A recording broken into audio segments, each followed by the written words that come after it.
पुढची बातमी पाहूयात। महायुती सरकारकडून राज्यामध्ये आर्थिक बेशिस्त माजवली जात असल्याचा आरोप मवियानं केलाय। त्याला भाजपकडून उत्तर देण्यात आलेलं आहे। इतकी लूट या महाराष्ट्रात सुरू आहे आणि त्या लुटीचा परिणाम या महाराष्ट्रावर 10 लाख कोटीचा वर कर्जाचा डोंगर होण्यामध्ये झाला। राज्याची आर्थिक दुरावस्था इतकी कधीच झाली नव्हती। आर्थिक शिस्त लावणारे अजित पवार याच्यावरती काही भाष्य करणार आहेत का?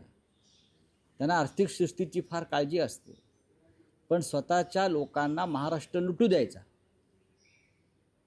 हे धोरण आहे।